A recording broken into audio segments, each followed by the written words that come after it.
ইস্তেগফার বেশি বেশি পাঠ করবেন। 1 নাম্বার, সমস্ত গুনাহ মাফ করবে কে? আল্লাহ। 2 নাম্বার, আসমান থেকে রিজিক দেওয়ার ওয়াদা কার? আল্লাহ। 3 নাম্বার, ইস্তেগফার পাঠ করবেন, সম্পদ দেওয়ার ওয়াদা করেছেন কে? 4 নাম্বার, রবানিন, ইস্তেগফার যারা পাঠ করবেন সন্তান দেওয়ার ওয়াদা কার? 5 নাম্বার, ওয়ায়াজআল লাকুম জান্নাত, মরণের পর আল্লাহ পাক রব্বুল আলামিন চিরস্থায়ী জান্নাত দেওয়ার ওয়াদা করলেন। তাহলে বলেন, ইস্তেগফার পাঠ করলে যে সন্তান দিবে ওয়াদাটা কার? বিশ্বাস করেন, কোরআনে আল্লাহ বলতেছে এটা আমার ওয়াদা, আমার ওয়াদা, আল্লাহর ওয়াদা, আল্লাহর ওয়াদা একদম সত্য, কোনো সন্দেহ নাই। তাহলে ইস্তেগফার সকলে আমরা পাঠ করব কি করব না?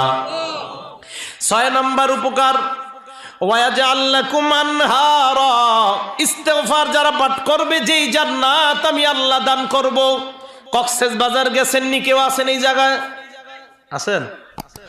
গত বছর টেকনাফ গেলাম প্রোগ্রামে, যাওয়ার আগে কক্সবাজার লাইফ ফিশ একটা হোটেল আছে, ওই হোটেলের মধ্যে আমরা আলেম যারা গেছে আমাদেরকে থাকতে দিলেন।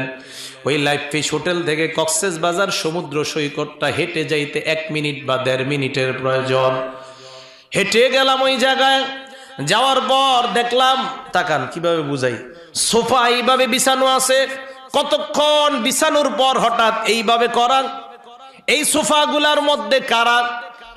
যারা নাকি প্রেম প্রীতি করে তারা গিয়া শো একজন আরেকটার মধ্যে, এটা নাকি একটা আনন্দ তাদের, এটা নাকি একটা চমৎকার দৃশ্য।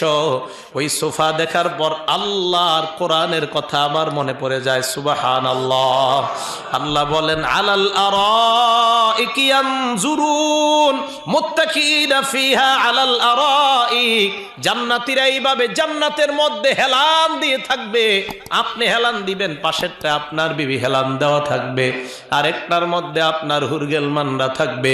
দুনিয়ার মধ্যে প্রেম প্রীতি যারা করে তারা তাকায় দেখে পানির সমুদ্র দেখা যায়।